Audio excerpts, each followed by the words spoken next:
तो चलिए 5 मिनट के अंदर अंदर जानते हैं हैरी पॉटर और पारस पत्थर की पूरी कहानी। तो कहानी है एक ऐसे लड़के की जो जिंदा बच गया। एक ऐसा लड़का जिसे अपनी ही कहानी के बारे में कुछ भी पता नहीं था। कहानी की शुरुआत होती है एक लड़के के साथ जो सीढ़ियों के नीचे बनी एक छोटी सी अलमारी में रहता था। उसकी दुनिया पूरी तरह से बेरंग और दुखों से भरी थी। वो एक अनाथ बच्चा था जिसे अपने बहुत ही क्रूर रिश्तेदारों डर्सली परिवार के साथ रहने पर मजबूर किया गया था और उसे अपनी असली पहचान का सच कहूं तो कोई अंदाजा ही नहीं था। लेकिन फिर उसके 11वें जन्मदिन पर कुछ अजीब होता है। रहस्यमयी खतों का एक पूरा तूफान आ जाता है और एक छिपा हुआ सच सामने आने लगता है। पर सवाल यह है कि आखिर है कौन ये हैरी पॉटर? और फिर जवाब देने आता है एक विशालकाय आदमी हैग्रिड, जो दरवाजा तोड़कर अंदर घुसता है और वो 3 जादुई शब्द कहता है जो हैरी की पूरी दुनिया बदल देते हैं। तुम एक जादूगर हो हैरी। और बस इन्हीं शब्दों के साथ हैरी के लिए एक पूरी की पूरी नई दुनिया के दरवाजे खुल जाते हैं। एक ऐसी दुनिया जहां जादू असलियत है। और इस जादुई दुनिया का सेंटर पॉइंट है हॉगवर्ट्स, जादू टोने का एक ऐसा स्कूल जो सबसे छिपा हुआ है और यही हैरी की असली मंजिल है।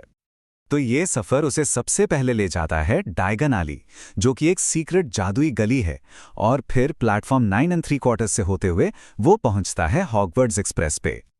और हॉगवर्ट्स पहुंचकर हैरी को मिलते हैं नए दोस्त, नए दुश्मन और जिंदगी में पहली बार एक घर जैसा एहसास। स्कूल में सॉर्टिंग हैट उसे चुनता है ग्रिफिंडोर के लिए, यानी बहादुरों का हाउस। यहीं उसकी दोस्ती होती है रॉन और हरमाइनी से, और यहीं उसका सामना होता है चालाकों के हाउस स्लिदरिन के ड्रैको मैल्फॉय से।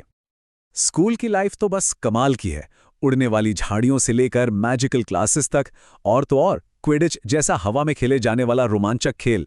सच में ऐसा लगता है जैसे हैरी को आखिरकार वो जगह मिल ही गई जहां उसे होना चाहिए था। लेकिन इस सारे जादू और मस्ती के पीछे एक बहुत गहरा राज भी छिपा है, एक महान पत्थर का राज। दरअसल स्कूल के एक प्रतिबंधित गलियारे में एक बंद दरवाजे के पीछे 3 सिरों वाला एक बहुत बड़ा कुत्ता किसी चीज की रखवाली कर रहा है। और वो चीज कोई और नहीं बल्कि पारस पत्थर है।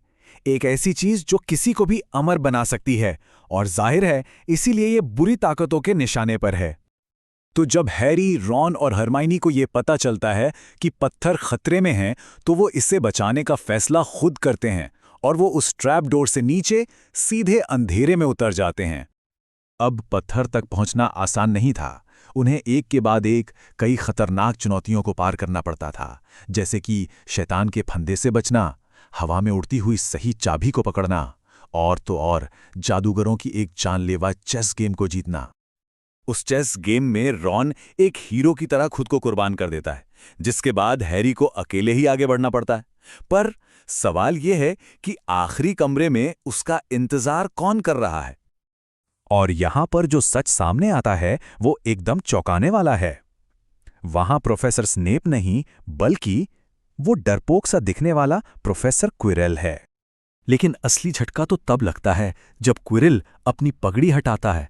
उसके सिर के पीछे खुद डार्क लॉर्ड वोल्डेमॉर्ट जी रहा था। जी हां, वही वोल्डेमॉर्ट जिसने हैरी के माँ बाप को मारा था। पर हैरी के पास एक ऐसा पुराना जादू था, एक ऐसा सुरक्षा कवच था जो उसे बचा लेता है। यह उसकी मां के प्यार और बलिदान की ताकत थी, इतनी पावरफुल कि वोल्डेमॉर्ट उसे छू तक नहीं पाता। इस जबरदस्त टकराव के बाद हैरी की जीत होती है और ये उसके लिए एक नई शुरुआत थी। उसे आखिरकार अपना घर मिल गया था। तो आखिर में पत्थर को नष्ट कर दिया जाता है। इन तीनों की बहादुरी के लिए मिले पॉइंट्स की वजह से ग्रिफिंडोर हाउस कप भी जीत जाता है, और हैरी को ये यकीन हो जाता है कि हॉगवर्ट्स ही उसका असली घर है। पहला साल तो खत्म हो गया, पर असली सवाल तो ये है कि हॉगवर्ट्स में दूसरा साल अपने साथ कौन-कौन से नए खतरे लेकर आने वाला है।